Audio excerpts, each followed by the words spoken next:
Yeah, so I cover like the whole context yeah, so anyway. you'll get it just like okay, cool. Cool. Right, looks like the live stream is going. Excellent. How good.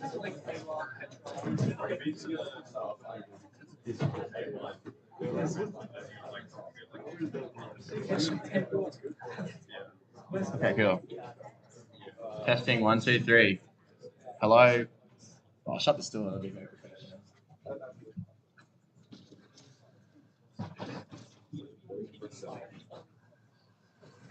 Could even probably do lights. We can do low. Ooh, lights. Low. Yeah. Whoa. Crazy. All right. Hello, everyone. Thanks for coming. Thank you for sending in submissions, coding, and algo jamming. It was good to see all the people who come in on the weekend and asking for help. Yeah, had some really good engagement, I thought. I hope you guys liked it. Definitely let me know any feedback on the event and everything afterwards. And yeah, let's get into the presentations. And also, I got the live stream is working this time, so that will be available straight away. All right. I just don't want to spoil any of the results, so I'm just hoping that nothing crazy happens. All right. Event overview. So as you guys know, you guys were here for the launch. Some of you just going over it. We had the UQ dollar, UQ's digital currency, pretty crazy. We had the thrifted jeans, unpredictable instrument. Who would know how to profit from that? And we've got the Fintech token, crypto reminiscent, some interesting behavior there. We got the coffee. That was a bit more of a challenging one. I saw a few varying implementations for coffee. Milk, similar to thrifted jeans, a bit random, but maybe could be used in the coffee, as some of you probably know. Same deal for the coffee beans. And then Uber Eats. This was actually an interesting one. A few teams did get pretty close to an optimal solution, but I think that there is still probably some room for improvement going forward on this kind of relation. So if you ever get bored, maybe give it a crack. But let's go into. Oh wait, we've got Red Pen still. Yep, that's a classic. And Fun Drink. And so Fun Drink actually, as many of you know, was a big money maker. So yeah, that was definitely played a role in a few of the teams there that scored highly.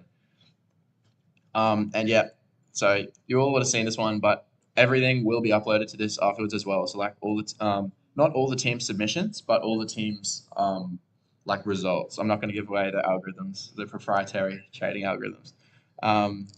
So let's go on to, now we've seen all that data, the known data. Well, before we actually just show you who won, let's see how everyone did on the known data, because I don't know, I thought that would be interesting. So let's see what teams had to show for us.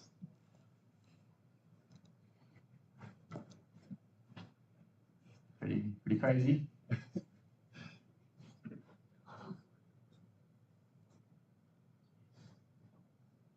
Mac Rogers coming up there. Tight race in third and fourth. Pretty crazy there. Awesome Sauce lagging behind a little. Well, yep, it's going. Got a few more days to go.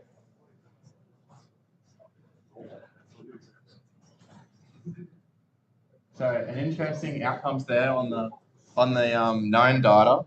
So by the way, this isn't what you got marked on. This is just the known data. So I just thought it'd be interesting to see. I thought you'd like to know, I guess, what your competitors got at the end of when the submissions were due on that data. So there you go. That's that one. So the unseen data, whoa, crazy. So it's actually pretty similar.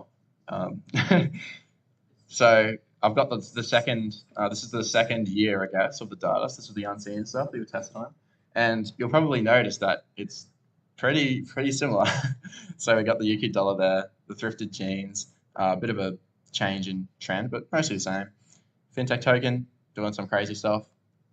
Coffee beans, doing that. Coffee, a bit different again, a bit kind of probably more flat than it was before. Milk price, similar. Uber Eats, pretty similar also. All right. Oh yeah, I forgot about red pens again. Similar. Fun drink. Similar again. All right. I guess. Well, we sped through that, so But I guess we're all ready to ooh, the long-awaited performance of the unknown data.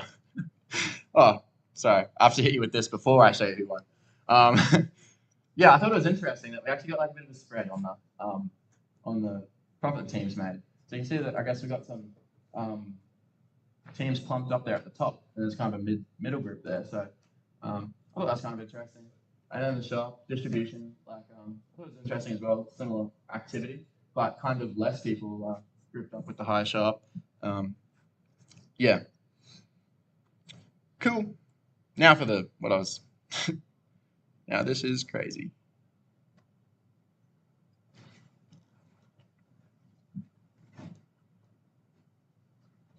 Pretty close up the top there. Luke Graham is looking for the position. Oh, oh no, what's happening? Tom Gollard. Oh, Euler Capital. No. Awesome sauce. It's a close race up there. Oh, that's changing around. Oh, crazy. Oh, watch out. Smooth brain. Smooth brain incoming. What's happening there? What's happening?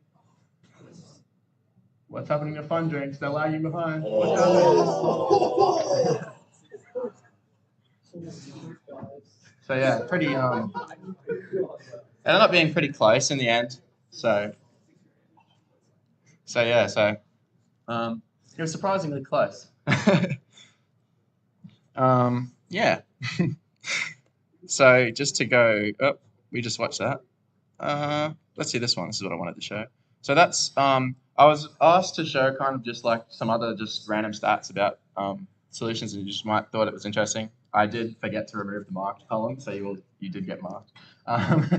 But yeah, so I guess if any of the other stuff kind of interests you, it's kind of on there. But I did find it interesting that like most of the top teams got like around a sharp of like over 1. It's not exactly right because it wasn't rate of change based. It was just daily profit, like just the figure in like dollars.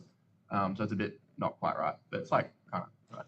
But I also found it interesting as well that like Luke got a pretty good Sharp ratio, but didn't quite end up getting to the top there. So that was kind of interesting.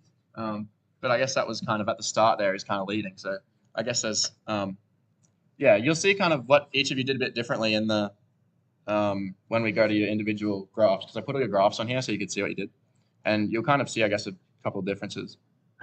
So I suppose what we'll do is prizes and presentations. Holy heck. Cool. So third place, we've got the Fun Drinkaholics. Congratulations, guys. Oh my God.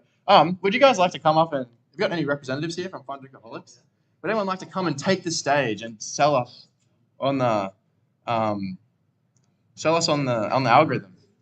Why should we invest? How did it go? What was the thought process? Take the stage. Go here. You can be on the YouTube recording. Oh, yeah, easy. Yeah, so we started off with just like a bit of a shotgun approach, like trying a bit on everything. And then we like sat down and thought about it for a bit. And we're like, okay, obviously some of these are a lot better than others. So we like went through and did a like analysis on if you knew like perfect information, which ones like get you the most money. And like, as everyone else found out, probably Fun Drink and Goober and something else were really, really good. So we pretty much for the rest of the competition spent most of our time on those ones. We got together a strategy for the other ones and put those in, but we focused on those ones. We lost by $6,000 to 0.2, so maybe we should have focused on the other ones. Yeah, and then for Fun Drink, which is the one I majority worked on, sort of just did an exponential moving average, and then also got a signal from 2 different time series exponential moving averages, and when they crossed, that was sort of saying it was going up or going down or something. So fed that in as a signal, and then there was a signal from Goober Eats, but I'm sure there was a lot more in there. And then similar sort of things for a few of the other ones. Exponential moving averages got us a lot, and then Zane did a bit on machine learning, which you can probably attest to. So first, I started with the ones that had patterns between each other. So it was, I think, coffee, milk, and coffee beans, because Max was saying they had something in relation to each other. I'm a bit of a smooth brain, so I was like, let the ML find the patterns for me. So first, I made a notebook that did an analysis on everything. So I did correlation matrices, causation, just trying to find what sort of relationships each of them have. And I found milk had a significant part in the relationship between coffee beans and coffee over coffee beans. So then I just made a heap of correlation matrices and then designed an RMA model. So RMA stands for auto-regression integrated moving average. I just changed the parameters here and there, literally just did trial and error, fed in the correct data to it, told it which ones mattered more. So I gave a higher weighting to milk. And then, it did pretty okay for coffee beans. I think for coffee, it got to up to 80% of its theoretical maximum.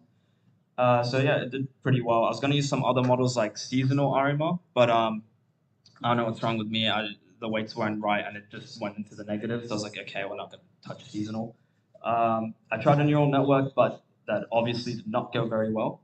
So yeah, just using simple techniques like regression and making it automated seemed to work pretty well for coffee. I tried it on Fintech. It's probably the one asset you don't want to try it on, but somehow it worked pretty well. It got like 25K. It was better than 7. So I 3x the returns by using just a simple ML model. Could have been better if I used my brain, but it worked. And then we had the strategy for, you did red pens, right? Right. Did we use ML for red pens? I don't remember. We might have used ML for red pens because it's like a predictable movement. So yeah, that's what we did for most. Goober, unfortunately ML could not find anything to do with Goober, so we just used, I think, exponential moving averages and just seeing where it went from there. But if anyone's interested in the fine details, I think those submissions might be put up, or you're free to look at our GitHub and look at the analysis we did and ask any questions. Say anything?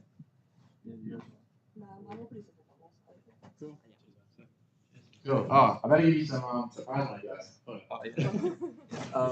We didn't know exactly who would get what, so unfortunately we don't have unlimited gift cards, but we've got $100 worth. So I believe this is $250. Spend it marvelously. Yeah. So thanks, guys. Congratulations on that. And a little silently, I'm kind of happy you guys didn't figure out Goober because that was difficult to make. So I'll be saving that. And the other thing was like with the ML, if you guys were wondering, just like the reason that you actually got no positions that one day of the whole time was because on that one day there was like an unsolvable. It wasn't able to solve due to like a divide by 0 or something error. So you got set to 0 for that day. So that could have been the difference. Maybe it wasn't. But that's the unexplained little divot there. Okay, cool. All right, we got the next guys. Or should I say guy? Smooth Brain Capital. Come to the stage, please. Take it away. G'day everyone, I'm Tom. I do math engineering, and I've produced this beautiful strategy. I won't go into the nitty gritty of it, but I had about 7 different strategies, and how they worked generally was I found that there was a lot more sort of delta in modeling the noise rather than the underlying signals. So pretty much all of them were trying to model the deviations from the underlying signals of the instruments, and basically we can use once we have a model, we can then use pretty simple probability to do that. Now the beautiful thing about using like these probabilistic models is we now have an expected outcome for our trades depending on what's happening. And I think that's what gave me the edge in the end, because I had my 7 strategies. They all computed like what trade they thought to make, and then we could use the expected outcomes and an optimizer to optimize our trades within the position limits and capital limits. Yeah, pretty simple stuff. I don't really have too much to add apart from, yeah, fun drink most of my money. Yeah, that's pretty good. Yeah. Oh, very good. And also, here is your. Wait, these are. I can't Google it. Yeah. That's your prize money. Congratulations. Yeah. And also, I guess like one thing that I kind of thought was interesting, not that, like everyone will find it interesting, but I kind of thought that I feel like Tom definitely was kind of like had an interesting way of engaging the daily limit. Like here is definitely more consistent, but I feel like overall there was a bit more time spent on the right on the limit. I feel like there with that algorithm. So I don't know if that ended up making a big difference or not, but definitely the solution to Goober Eats might have gone a long way in that one. Onto our winners, I should say. We've got Eula Capital. Come to the stage. Yeah. Woo! Yeah. Tell us all the secrets of how you won. Yeah, hello, my name is DR and I do Bachelor's of Maths at UQ. So we kind of split the challenge into two parts. So I was in charge of fun drink, coffee beans, Goober Eats, and milk. And my friend here, Bailey, he was in charge of the rest.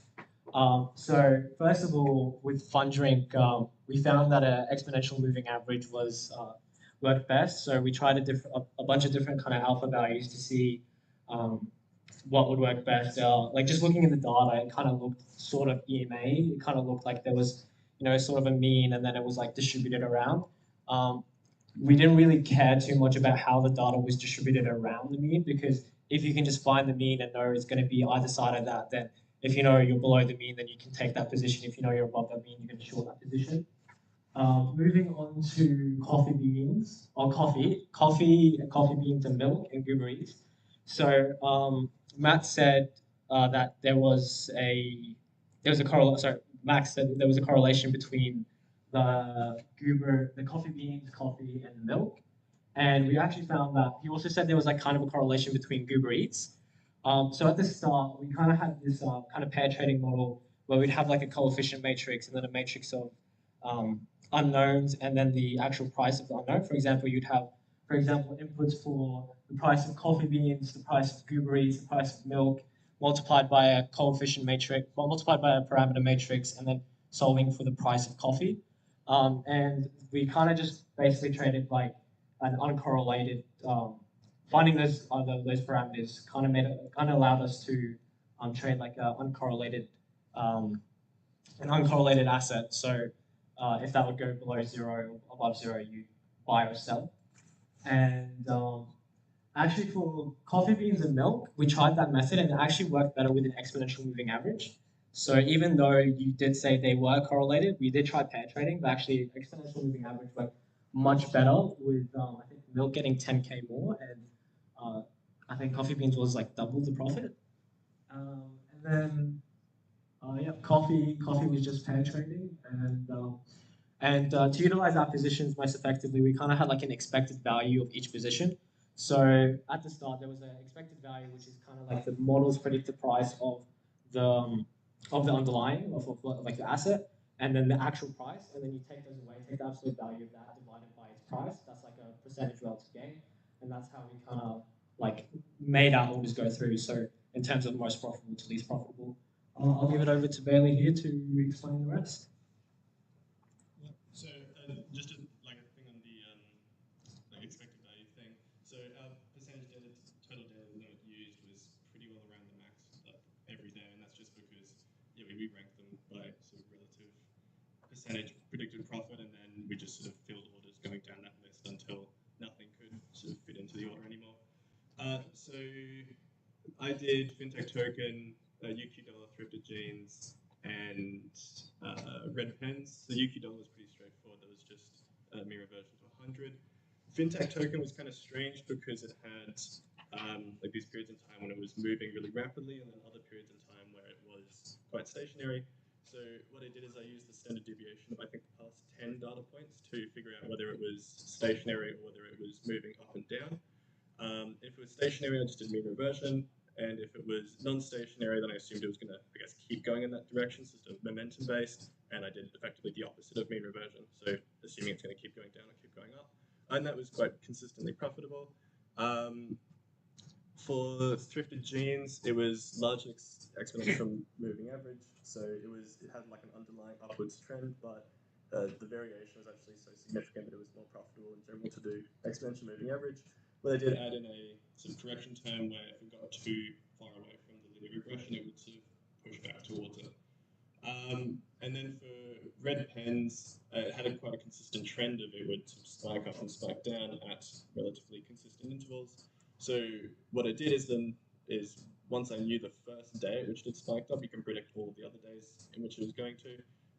And those days you either buy or sell whether it's going to go up or down, and then everything else you can remove it if it wasn't going to be a big day of trading. So remove the sort of values if it was a really significant change, and then you effectively just get a deseasonalized price data across the whole year, and that was just exponential moving average on that.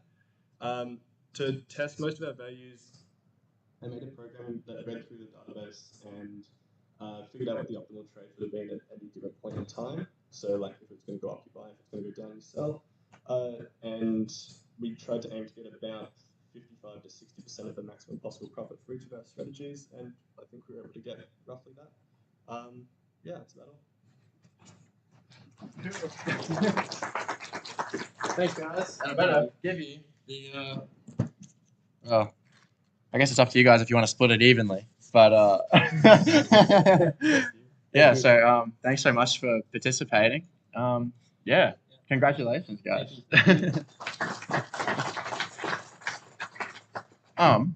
I guess just quickly, I'll do like a couple of interesting things, or at least like I thought they were interesting. Let's pull up a few graphics. I've got a notable mention. The only person to have gotten 7 figures from a single instrument.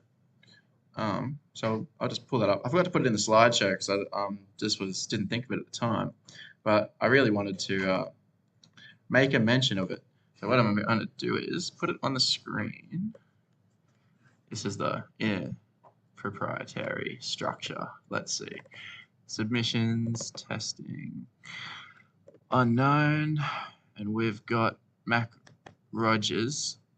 Now he did an interesting machine learning approach, which it's what machine learning. I think it was decision tree or something like that. It didn't run every time, I will say. It took a few attempts to get it to go, but it had a really interesting. I believe it did 7 figures on the. It did more than that. Yeah, it did. Yeah, so it did really good on the fun drink, which I thought was interesting. So broke a million on fun drink, so that's cool. And I also must say, I think that you can do better than that on fun drink and on Uber Eats. I'm pretty sure, because with that approach, there wasn't enough data for it to generalize. So I would say that you could probably break 1.2 million probably on the fun drink. So that's like a interesting thing to try, maybe if you ever wish to do that. And then there was another one, which was, I'll hide this again quickly, and then I'll show another interesting thing which might be helpful for a later date, or maybe give you something to think about. I'm not going to reveal exactly how it works, but you might get some ideas. So it's in relation to the coffee and the Goober Eats relation. So let me just navigate through the never-ending file system and find the hidden instrument. So you would be amazed to know that, where is it? Oh, here it is. You'll be amazed to know that there was actually an instrument that you didn't have access to. So there was no way for you to actually see this. But this had something to do with Goober Eats and coffee, whether that's well, because they both require labor. So I don't know. That's something to think about, I guess. Yeah, that was all I wanted to mention. I think. Oh yeah, networking and refreshments. I was told that there will be a bunch of hot food outside at 6:45. So that happens to be now. So hopefully it is in fact now. I'd also just like to say thanks to IMC for sponsoring the event. It's been awesome. Yeah. Would you guys like to say anything in particular? Or? Yeah, sure.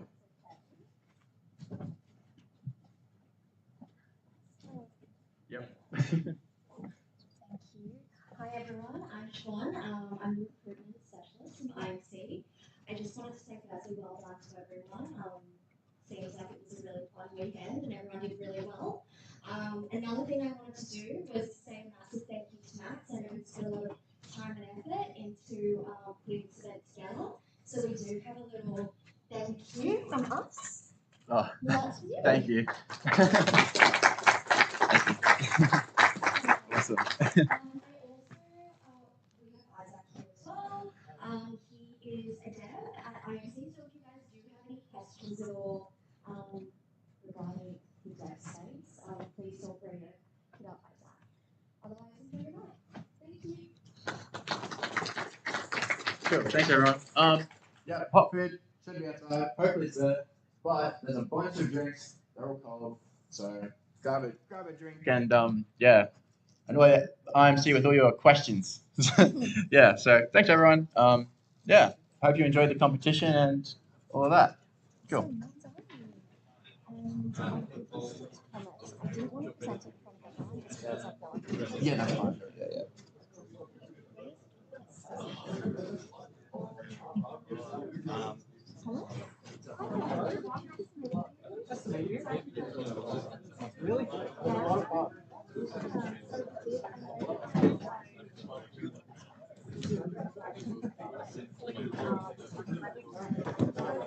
Hello YouTube, thank you for watching the live stream.